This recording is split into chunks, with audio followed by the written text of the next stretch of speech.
그 여자의 손에는 언제나 피가 배어 있었습니다. 새벽 서리를 맞으며 산에 오르고 얼어붙은 도끼를 휘두르고 가시덤불을 헤치며 장작을 져 내려오는 동안 손은 찢어지고 또 찢어졌지요. 하지만 분이는 한 번도 아프다 말하지 않았습니다. 다만 그 손이 움직이는 동안만큼은 윤가의 불이 꺼지지 않았습니다. 옛날 옛적 조선 후기 어느 산골 고을에 윤서방이라는 선비가 살았습니다. 한때는 그럴듯한 양반가였으나 이제는 것만 남은 집이었지요. 대문은 낡아 삐걱거렸고 담장은 군데군데 무너져 내렸습니다. 그 집에는 분이라는 며느리가 있었습니다. 분이는 말이 적고 손이 먼저 움직이는 사람이었습니다. 동이 트기 전 산에 올라 장작을 해오고 지붕이 무너지면 말없이 엮어 올렸지요. 손은 거칠었고 얼굴은 그을렸습니다. 하지만 그 손이 움직이는 동안만큼은 집안의 불이 꺼지지 않았습니다. 마을 사람들은 그런 분이를 보며 수군거렸습니다. 저 집 며느리, 둔하기는 말 한마디 없이 짐승처럼 일만 하는구먼. 서방은 또 얼마나 쓸모없는가. 글만 읽다가 집안 다 말아먹었지. 불은 꺼지지 않았으나 누구도 그 집을 살아있다 여기지 않았습니다. 그해 겨울은 유난히 일찍 찾아왔습니다. 서리가 내리기도 전에 첫눈이 내렸고 장작값은 하루가 다르게 치솟았지요. 마을은 말 많은 이들로 가득했습니다. 장시 마당에서는 누가 더 큰 집을 지었는지, 누가 더 좋은 땅을 샀는지 온갖 자랑이 오갔습니다. 하지만 말 없는 집은 늘 뒤로 밀렸습니다. 분이는 매일 새벽 산을 올랐습니다. 다른 이들이 한 짐 지고 내려올 때 분이는 두 짐을 졌습니다. 등에는 커다란 나무단이, 손에는 도끼가 들려 있었지요. 마을 입구를 지날 때마다 사람들의 시선이 따라붙었습니다. 저것 봐라. 윤가 며느리가 또 산에서 내려오는구먼. 저렇게 일해도 소용없어. 저 집은 이미 끝났지. 분이는 고개를 숙인 채 걸음을 재촉했습니다. 그 뒤로 낡은 집신에서 피가 배어 나왔지만 아무도 알아채지 못했습니다. 집에 돌아오면 시어머니가 누운 채로 기다리고 있었습니다. 분이야, 오늘은 좀 덜 치고 오지 그랬느냐? 괜찮사옵니다, 어머님. 시어머니는 며느리의 손을 보았으나 아무 말도 하지 않았습니다. 다만 한숨만 길게 내쉬었지요. 윤서방은 방 안에서 글을 읽고 있었습니다. 책장 넘기는 소리만 들릴 뿐 집안일에는 손 하나 대지 않았습니다. 그는 집안을 걱정했으나 걱정 외에 할 수 있는 것이 없었습니다. 겨울은 깊어만 갔고 마을의 말들은 점점 더 거세졌습니다. 장시에 나간 날이었습니다. 분이는 장작을 팔고 쌀을 사려 저울 앞에 서 있었습니다. 사람들은 값을 깎으려 입씨름을 벌였고 분이는 말없이 고개만 끄덕였지요. 그때였습니다. 한 사내가 분이의 옆을 지나갔습니다. 평범한 차림새였으나 그의 시선은 특이했습니다. 사람들의 얼굴이 아니라 손만 유심히 들여다보고 있었던 것입니다. 상인의 손, 농부의 손, 안악의 손. 사내는 천천히 걸으며 모든 이의 손을 훑었습니다. 그리고 분이의 손 앞에서 잠시 멈춰 섰습니다. 갈라진 손등, 굳은 살 박힌 손바닥, 피가 맺힌 손톱 밑. 사내는 아무 말 없이 고개를 끄덕이고는 사라졌습니다. 분이는 이상한 기분이 들었습니다. 하지만 곧 잊었지요. 장시에는 괴상한 사람이 많았으니까요. 집으로 돌아오는 길, 시어머니가 대문 앞에 서 있었습니다. 평소에는 누워 계시던 분인데 오늘은 밖에 나와 계셨습니다. 어머님, 어디 편찮으신 데라도? 아니다. 그냥 마을에 낯선 사람이 보여서 말이다. 시어머니도 그 사내를 본 것이었습니다. 그날 밤 헛간에서 바람 소리가 유난히 컸습니다. 분이는 잠을 이루지 못하고 뒤척였습니다. 무언가 시작되려는 느낌이 들었지요. 왜 저 사람은 손만 보았을까? 다음 날부터 분이는 더욱 바빠졌습니다. 헛간 기둥이 기울어져 있었기 때문입니다. 겨울 바람에 지붕이 날아갈까 두려웠지요. 분이는 새끼줄을 엮어 기둥을 묶고 지프로 틈을 메웠습니다. 윤서방은 방 안에서 그 모습을 지켜보았습니다. 분이 내가 도와야 하지 않겠소? 아니 되옵니다, 서방님. 글 공부나 하십시오. 윤서방은 입을 다물었습니다. 그는 자신이 쓸모없다는 것을 알고 있었습니다. 집안의 기둥은 자신이 아니라 저 말 없는 며느리였지요. 시어머니는 방 안에서 집안의 숨소리를 들었습니다. 며느리의 발소리, 서방의 한숨 소리, 헛간을 때리는 바람 소리. 모든 소리가 불안했습니다. 이 집이 얼마나 더 버틸 수 있을까? 시어머니는 천장을 바라보며 중얼거렸습니다. 한편 숯가마의 불은 여전히 타오르고 있었습니다. 분이는 밤새 불을 지켰습니다. 불이 꺼지면 숯이 제대로 만들어지지 않았고 숯이 없으면 겨울을 넘길 수 없었습니다. 장작 더미는 줄어들고 있었고 겨울은 점점 깊어졌습니다. 평온한 듯 보였으나 집안은 천천히 무너지고 있었습니다. 마을에 소문이 돌기 시작했습니다. 장시 마당에서 상인들이 모여 수군거렸습니다. 한양에서 큰 상단주가 내려와 이 일대 집터를 사들이고 있다는 것이었지요. 들었나? 김 부자네 집터도 넘어갔다던데. 그래? 그럼 다음은 어디일까? 글쎄, 낡은 집부터 먹히겠지. 윤가 같은데 말이야. 소문은 금세 마을 전체로 퍼졌습니다.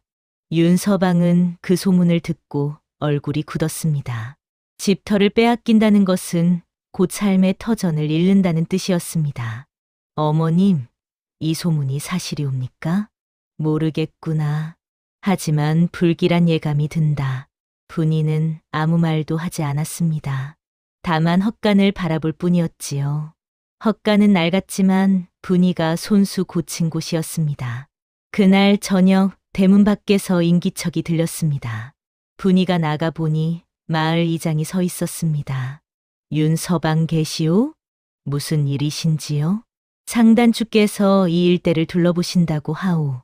집들을 살펴보실 모양이니 미리 알려드리오. 이장은 그렇게 말하고는 돌아갔습니다. 분이는 대문을 닫고 안으로 들어왔습니다. 가슴이 두근거렸습니다. 말로만 듣던 위협이 이제 눈앞에 다가오고 있었습니다. 아직 직접적인 위협은 없었습니다. 하지만 말이 먼저 집을 에워싸고 있었습니다. 이튿날 아침 분이는 윤서방 앞에 무릎을 꿇었습니다. 서방님, 말씀드릴 게 있사옵니다. 무슨 일이오? 헛간으로 먼저 옮기는 게 어떻겠사옵니까? 윤서방은 눈을 크게 떴습니다. 헛간으로? 그게 무슨 말이오? 집을 버리자는 것이 아니옵니다. 다만 겨울을 넘기려면 불을 지켜야 하고 불을 지키려면 숯가마 곁에 있어야 하옵니다. 헛간이라도 단단히 고치면 한겨울은 견딜 수 있을 것입니다. 윤서방은 망설였습니다.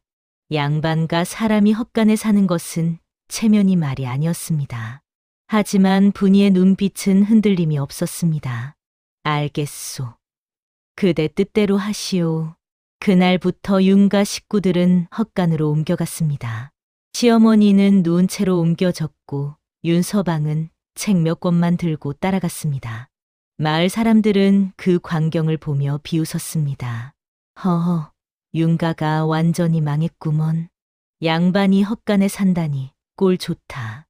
분이는 그 말들을 듣지 못한 척했습니다. 중요한 것은 사람들의 입이 아니라 가족의 목숨이었습니다.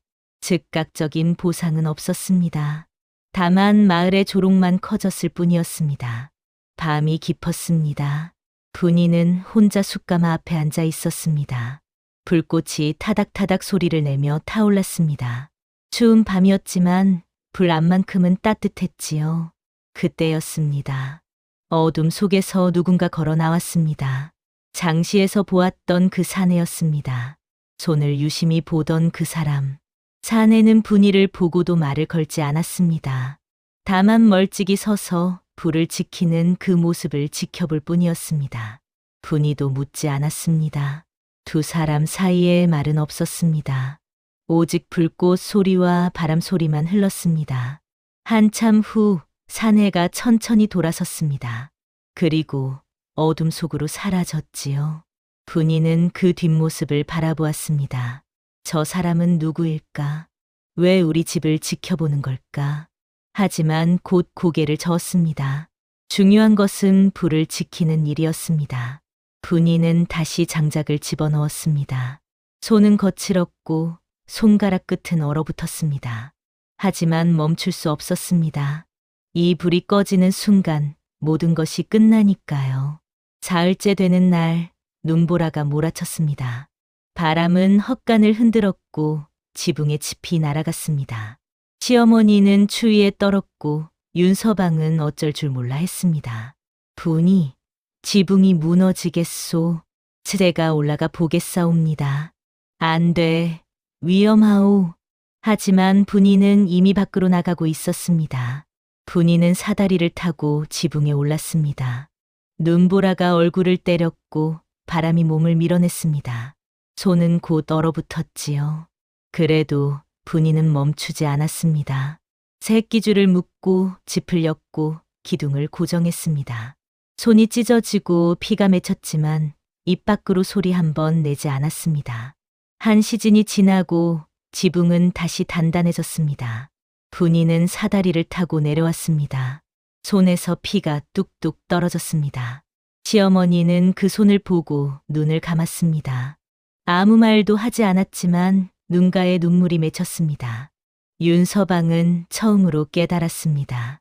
이 집을 지키는 것은 자신이 아니라 저 말없는 아내라는 것을. 하지만 그는 여전히 아무것도 할 수 없었습니다. 며칠 후 마을에 또 다른 소문이 돌았습니다. 이번에는 더 구체적이었습니다. 상단주가 관아와 손을 잡았다더군. 뭐, 그럼 이제 관권으로 밀어붙이겠다는 건가? 그렇지. 집터를 빼앗는 게 아니라 철거 명령을 내리는 거야. 소문은 삽시간에 퍼졌습니다. 윤서방은 그 말을 듣고 분노했습니다. 처음으로 감정을 드러낸 것이었습니다. 이게 무슨 일이오? 관아가 백성의 집을 함부로 빼앗다니. 하지만 마을 사람들은 고개를 저었습니다. 윤서방, 어쩔 수 없소. 상단주는 한양에서 내려온 큰손이고 관아는 이미 돈을 받았소. 우리 같은 사람들이 어찌 당하겠소. 윤서방은 주먹을 쥐었습니다. 하지만 쥔 주먹으로 무엇을 할 수 있단 말입니까? 분이는 그런 서방을 바라보았습니다. 처음으로 서방의 얼굴에서 무력함이 아닌 분노를 보았습니다. 그것만으로도 조금은 다행이라 생각했습니다. 집터 문제는 이제 개인의 싸움이 아니었습니다. 관권과의 싸움이었습니다. 그리고 그 싸움에서 윤가는 너무나 약했습니다. 그날 밤 윤서방은 헛간 밖으로 나왔습니다. 숯가마 앞에서 분이가 불을 지키고 있었습니다. 언제나처럼 말없이 묵묵히 윤서방은 그 옆에 앉았습니다. 분이, 예, 서방님. 내가 미안하오. 분이는 고개를 들었습니다. 무엇이 미안하시다는 말씀이신지요? 이 모든 것이요. 당신이 이렇게 고생하는데 나는 아무것도 하지 못했소. 윤서방은 분이의 손을 보았습니다. 갈라진 손, 굳은 살 박힌 손, 피가 맺힌 손. 처음으로 제대로 본 것이었습니다. 서방님. 응? 저는 괜찮사옵니다. 다만 이 불만 꺼지지 않으면 되옵니다. 윤서방은 고개를 숙였습니다. 그 순간 헛간 안에서 시어머니의 목소리가 들렸습니다. 서방아, 예, 어머님. 말 말고 내 손을 보아라. 시어머니의 말은 짧았지만 무겁게 가라앉았습니다. 윤서방은 자신의 손을 보았습니다. 부드럽고 깨끗한 손, 글만 쓴 손, 그리고 분이의 손을 다시 보았습니다. 부부 사이에 말없는 신뢰가 생겨나기 시작했습니다. 열흘 후 관아에서 사람이 왔습니다. 관복을 입은 하급 관리가 윤가 앞에 섰습니다. 윤가에 전한다. 헛간은 불법거처로 판명되었으니 보름 안에 철거하라. 이를 어길 시 벌을 받을 것이다. 분이는 그 말을 듣고 얼굴이 하얗게 질렸습니다. 불법 거처라니 무슨 말씀이신지요? 규정상 헛간은 사람이 거처할 수 없는 곳이다. 즉시 비워라. 관리는 그렇게 말하고는 돌아섰습니다. 윤서방은 주저앉았습니다. 이제 어찌 해야 하나. 시어머니는 눈을 감았습니다. 집안은 다시 벼랑 끝에 섰습니다. 헛간마저 빼앗기면 정말로 갈 곳이 없었습니다. 분이는 숯가마 앞에 섰습니다. 불은 여전히 타오르고 있었습니다.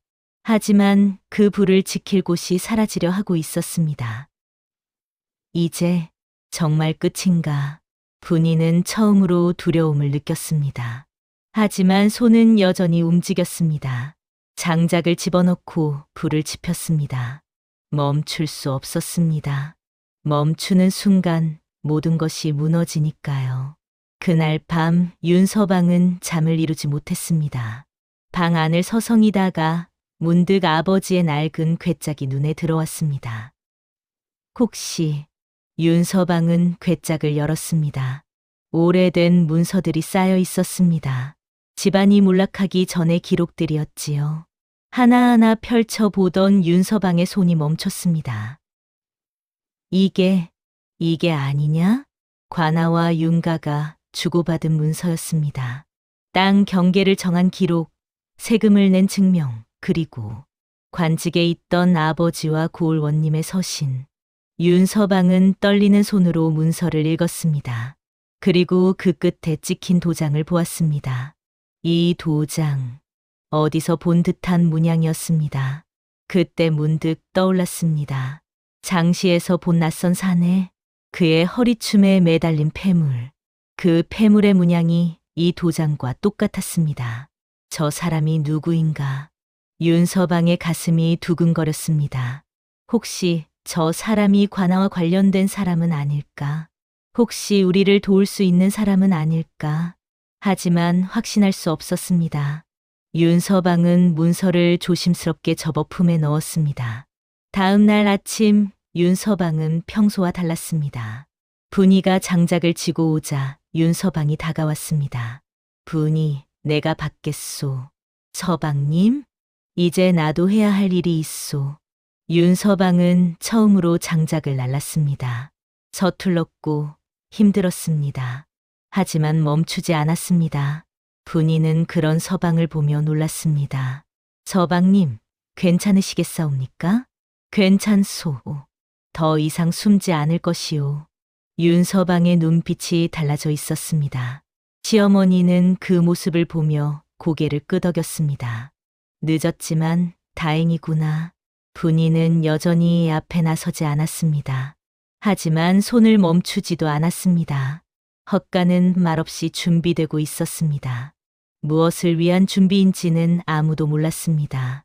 하지만 분명한 것은 이제 이 집안이 더 이상 가만히 당하고만 있지 않으리라는 것이었습니다. 보름이 지나던 날, 낯선 사내가 다시 나타났습니다. 이번에는 헛간 앞까지 걸어왔습니다. 시어머니가 밖으로 나와 그를 마주했습니다. 두 사람은 한참 동안 서로를 바라보았습니다. 당신이시오? 시어머니의 목소리가 떨렸습니다. 사내는 고개를 끄덕였습니다. 오래간만입니다, 마님. 어째서 이제야. 늦어서 죄송합니다. 하지만 이제 다 보았습니다. 사내는 시어머니 앞에 고개를 숙였습니다. 분이와 윤서방은 그 광경을 멀리서 지켜보았습니다. 저 사람은 누구인가? 어머님은 왜 저리 떨고 계신가? 사내는 천천히 고개를 들었습니다. 이제 모든 것을 바로잡겠습니다. 그리고 미소 없이 말했습니다. 이제 다 보았습니다. 이틀 후 상단주가 직접 윤가를 찾아왔습니다. 뒤에는 관아의 군졸들이 따라왔습니다. 윤가, 기한이 지났다. 즉시 헛간을 비워라. 상단주는 큰 소리로 외쳤습니다. 마을 사람들이 모여들었습니다. 구경거리가 생긴 것입니다. 분이는 헛간 앞에 섰습니다. 이곳은 저희가 손수 고친 곳입니다. 함부로 빼앗을 수 없사옵니다. 함부로? 허허, 관아의 명령이 함부로냐? 비키지 않으면 힘으로 끌어낼 것이다. 군졸들이 앞으로 나섰습니다. 윤서방이 앞을 막아섰습니다. 안 됩니다. 이것은 부당한 일입니다. 부당? 법이 그러하다. 비켜라. 군졸들이 윤서방을 밀쳤습니다. 윤서방은 땅에 넘어졌습니다. 분이는 숫가마 앞을 지켰습니다. 이 불만은 지켜야 합니다. 목소리가 떨렸지만 물러서지 않았습니다. 상단주는 비웃었습니다. 그딴 게 뭐가 중요하냐? 모든 것을 잃을 위기였습니다. 바로 그때였습니다. 멈춰라. 낯선 사내의 목소리가 울려 퍼졌습니다. 사람들이 일제히 돌아보았습니다. 사내가 천천히 걸어오고 있었습니다. 이번에는 평범한 옷이 아니었습니다. 관복이었습니다. 저 사람이. 마을 사람들이 웅성거렸습니다. 사내는 상단주 앞에 섰습니다. 나는 신임 수령이다. 이 고을의 일체를 감찰하러 왔다. 상단주의 얼굴이 하얗게 질렸습니다. 수령님이시라니. 그렇다. 나는 지난 보름간 이 고을을 돌아다니며 모든 것을 보았다. 백성의 고통도, 관아의 부패도, 그리고 내 악행도. 수령은 품에서 문서를 꺼냈습니다. 이것이 무엇인지 아느냐? 윤서방이 찾아낸 바로 그 문서였습니다. 이 땅은 원래 윤가의 것이다. 내가 관아와 짜고 빼앗으려 한 것이지. 상단주는 말문이 막혔습니다. 수령은 윤서방을 바라보았습니다. 윤선비, 더 이상 숨지 마시오. 그대는 이제 수령으로 부임할 것이오. 예? 모두가 놀랐습니다. 수령은 미소 지었습니다. 나는 암행을 마친 감찰이었소. 그대를 시험했소. 가장 낮은 자리에서 민심을 살피고 악행을 목격하는 것. 그것이 진정한 수령이 되는 길이오. 장시 한복판에 사람들이 모였습니다. 수령은 높은 곳에 섰습니다. 듣거라. 상단주 박 씨는 다음과 같은 죄를 지었다. 수령의 목소리가 울려 퍼졌습니다. 첫째, 관아를 매수하여 백성의 땅을 빼앗았다. 둘째, 거짓 명령으로 집을 철거하려 했다. 셋째, 힘없는 백성을 괴롭혔다. 하나하나 죄목이 낭독될 때마다 마을 사람들은 숨을 죽였습니다. 상단주는 무릎을 꿇었습니다. 용서해 주십시오. 제가 잘못했습니다. 하지만 수령은 고개를 저었습니다. 법은 용서하지 않는다. 내 재산은 몰수되고 유배형에 처한다. 군졸들이 상단주를 끌고 갔습니다. 마을 사람들은 환호했습니다. 만세, 만세. 하지만 분이는 환호하지 않았습니다. 다만 헛간 앞에 서서 숫가마의 불을 바라볼 뿐이었습니다. 불은 여전히 타오르고 있었습니다. 말로 쌓은 권력은 무너졌지만 손으로 지킨 불은 남아 있었습니다. 사흘 후 윤서방은 정식으로 수령으로 부임했습니다. 관복을 입고 관아에 앉았지만 그의 표정은 무거웠습니다. 나는 과연 자격이 있을까? 전임 수령이 말했습니다. 자격은 스스로 만드는 것이오. 그대는 가장으로서 실패했지만 그 실패를 숨기지 않았소. 그것이 그대의 자격이오. 윤서방은 고개를 끄덕였습니다. 한편 마을에서는 진실이 밝혀졌습니다. 분이의 손이 이 집을 살렸다는 것이, 불을 지키고 장작을 나르고 지붕을 고치고 헛간을 지킨 것이 모두 분이었다는 것이. 마을 사람들은 고개를 숙였습니다. 우리가 비웃었던 그 며느리가 집안을 살렸구나. 손 하나로 가문을 일으켰어. 분이는 여전히 말이 없었습니다. 다만 시어머니 곁에 앉아 조용히 바느질을 할 뿐이었습니다. 시어머니는 며느리의 손을 잡았습니다. 고맙구나, 분이야. 아니옵니다, 어머님. 당연한 일을 했을 뿐이옵니다. 두 사람의 손이 포개졌습니다. 한 달이 지났습니다. 집터는 원래 주인에게 돌아갔습니다. 관아는 정화되었고 부패한 관리들은 쫓겨났습니다. 헛간은 다시 집이 되었습니다. 분이는 헛간을 정리하며 옛날을 떠올렸습니다. 추운 겨울밤 불을 지키던 그때를. 상단주는 유배를 떠났습니다. 그의 재산은 몰수되어 백성들에게 나누어졌습니다. 마을은 조용해졌습니다. 윤서방은 수령으로서 고을을 다스렸습니다. 그는 매일 아침 민원을 직접 들었고 저녁에는 백성의 집을 돌아보았습니다. 그리고 가끔 헛간 앞에 서서 분이를 바라보았습니다. 불을 지키는 아내의 모습을. 분이는 여전히 앞에 나서지 않았습니다. 하지만 사람들의 눈빛이 달라져 있었습니다. 저 분이 윤수령의 부인이시라지? 말은 없지만 손만큼은 누구보다 부지런하시다더군. 존경이 담긴 시선이었습니다.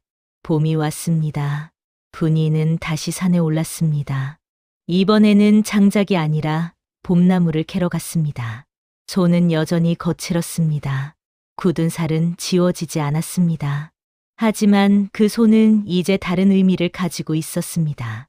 윤서방은 관아에서 그 모습을 멀리 바라보았습니다. 집은 말로 서지 않는구나. 전임 수령이 옆에서 말했습니다. 그렇소. 말 많은 집은 금세 무너지지만 손 많은 집은 끝내 버티지요. 윤서방은 고개를 끄덕였습니다. 마을 사람들은 이제 윤가를 다르게 불렀습니다. 복덩이 며느리네 집. 분이는 그 말을 듣고도 아무 말 하지 않았습니다. 다만 미소만 지었을 뿐입니다. 시어머니는 마당에 앉아 햇볕을 쬐었습니다. 분이야, 고생 많았다. 아니옵니다, 어머님. 이제 봄이 왔사옵니다. 바람이 불어왔습니다. 따뜻한 봄바람이었습니다. 옛말에 이런 말이 있습니다. 백절불굴. 어떠한 난관에도 굽히지 않고 이겨나간다는 뜻이지요. 분이는 그 말을 몸소 보여준 사람이었습니다. 묵묵히 버티는 손 하나가 가문을 살렸습니다. 그리고 그 손은 이제 봄을 맞이하고 있었습니다. 다음 영상을 빠르게 만나보시려면 좋아요와 구독을 눌러주세요. 그럼 더 재미있는 영상으로 찾아뵙겠습니다. 모두 행복한 하루 보내세요.